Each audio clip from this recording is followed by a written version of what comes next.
Inviting me back. This is my third visit to your great county, and I'd like to acknowledge President Ruto, PCS Mudavadi, and all the other distinguished guests, all protocols observed. As Governor Barraza knows, I am a big supporter of what's going on here in Kakamega. But it is built on a very strong U.S.-Kenya partnership of over 60 years. And our partnership has enhanced security, increased prosperity, and improved the lives of Kenyans and Americans. And in fact, Kenya has been invited, with your president as the leader, to a official state dinner in Washington, D.C. in May. This is a big honor for Kenya and underscores our mutual supportive relationship. And you might be interested to know that President Ruto will be the first African head of state since 2008 to be invited to a state dinner. Now, you know I'm bullish on Kenya's economic prospects, and I'm not the only one. Bloomberg, a world leader in business reporting, published a June 2023 article touting Kenya as the Singapore of Africa. I've given a talk about why Kenya throughout the country for almost a year, and we even took the speech on the road to the United States, visiting New York, Chicago, San Francisco, and Los Angeles. And I thought I'd hit a few highlights for this audience today. First, the narrative about doing business in Africa from the United States needs updating. What I've learned since arriving in Kenya in August of 2022 is Kenya has a much more dynamic business outlook than most Americans realize. In fact, Kenya's GDP growth in 2023 was 5.2%. That is double the world average. Congratulations to Kenya, that is a big deal. Second, if I were back in the boardroom today, I would have Africa on my radar for two reasons: supply chain diversification and net zero emissions. Single sourcing from any one country is not smart. Single sourcing is a recipe for supply chain disruption and shortage. And businesses are also pushing for net zero emissions to meet their climate change mitigation goals. Cue Kenya. Kenya already generates up to 90% of its electricity from renewable sources, and future additions to the grid will all come from solar, geothermal, and wind sources. So investing in Kenya not only means supply chain diversification, but access to ubiquitous green energy, and any business utilizing Kenya's clean energy will be well underway to meeting this company's Scope 2, Scope 3 greenhouse emissions goals.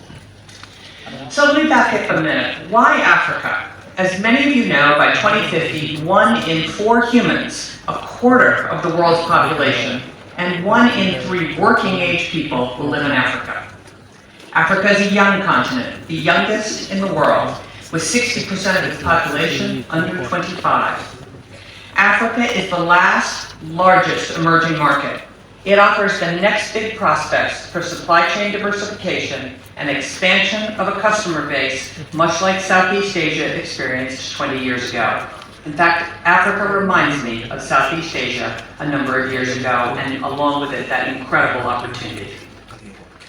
So that's why Africa would be on my radar and should be on every investor's radar in this audience. But let's zoom in on why Kenya should be your target destination. Kenya is the gateway to the East African market of almost 500 million customers. Kenya is the region's logistics hub. Kenya is the leading regional financial hub. And Kenya, with its Silicon Savannah and super smart engineers, is the region's ICT hub. And Silicon Savannah is thriving and growing fast. And Kenya is now the #1 destination for startup capital on the entire African continent. Kenya has more startup capital than Nigeria and South Africa. And that all happened basically in 2023. Kenya has a young, educated, entrepreneurial, and English-speaking workforce. And as mentioned, Kenya can generate up to 90% of its energy from renewable sources. And Kenya is one of the largest export markets for the United States. One of the largest export markets for Kenya is the United States. And I think there's a lot more opportunity for Kenya to export to the United States than we have thus far seen. So just a couple of these with a little more detail. As I said, Kenya is already the regional financial hub for East Africa, and as many of you already know, the home to Silicon Savannah, a vibrant technology community that makes Kenya the premier destination for tech investments and all innovation in Africa. And many leading US companies are already here. Foreign direct investment and startup capital. Kenya has attracted significant foreign direct investment and is, as I said, the leading destination for startup capital on the continent. As I said, on a pure startup capital basis in dollars, Kenya leads the continent.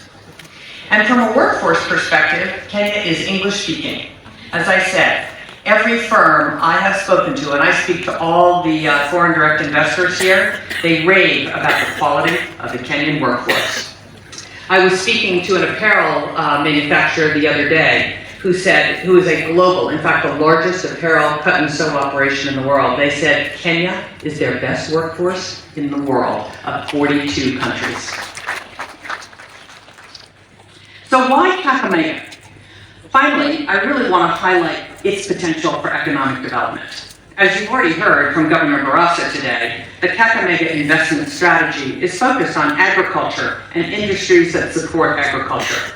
I believe that, but I also think there are lots of other opportunities as well. So I want to draw your attention to a few case studies that I think offer the roadmap to success. First is the apparel supply chain. As many of you know, I am really excited about the apparel industry here in Kenya. This sector today already employs nearly 70,000 people in export processing zones and 200,000 Kenyans, and I think has the potential to achieve $600 million in exports by 2025. If Kenya maintains this current trajectory, the industry could add an additional 850,000 jobs and $3 billion in exports in just over the next 10 years. This is a big opportunity. And keys to that growth are counties like Kakamega, Busia, Kilifi, and Nakuru, who are helping Kenya build out a vertically integrated supply chain that not only produces high-end apparel for the world's consumers, but also the very cotton that makes up the textile industry. We're already seeing this happen with Strathmore University's work in Kakamega, Homa Bay, and Busia, where a program to train local farmer groups in the cotton value chain is on fire.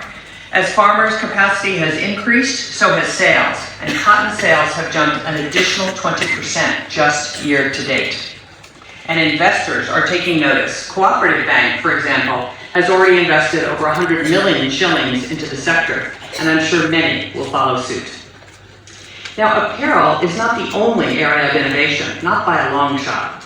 Kakamega is pioneering the path towards sustainable rural water management through its openness to public-private partnerships and innovative solutions.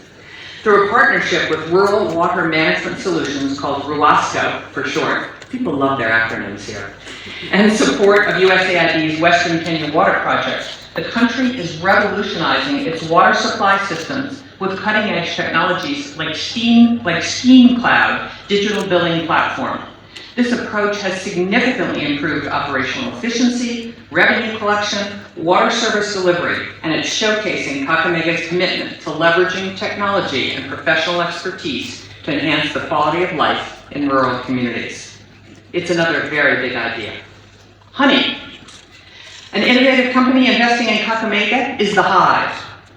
The Hive creates economic opportunity, protects water catchment areas, promotes environmental conservation, and increases community livelihood through commercial beekeeping. The Hive is developing beekeeping in 4 water resource user associations in Kakamega, because the company knows that beekeeping is much less water intensive than traditional farming. The Hive provides training and resources to communities on production, collection, aggregation, and processing. It also offers a market for raw materials like honey, royal jelly, wax, venom, and pollen, creating income for communities and access to raw materials for marketable products for the Hive that are sold throughout Kenya. And second to last that I want to talk about is peanuts. Groundnuts are another important cornerstone here in Kenya, and one more area where there's huge potential to grow. An affordable source of high-quality nutrition, they're a great way for Kenyans to get the building blocks they need for a healthy life.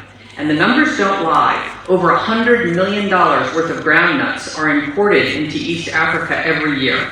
Much of that is to Kenya, which imports over 80% of its peanuts.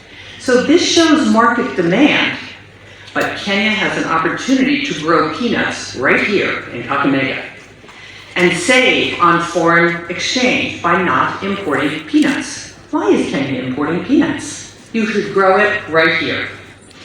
And I'm excited about that because not only can you grow peanuts for Kenya, you should be the exporter of peanuts to other countries in East Africa.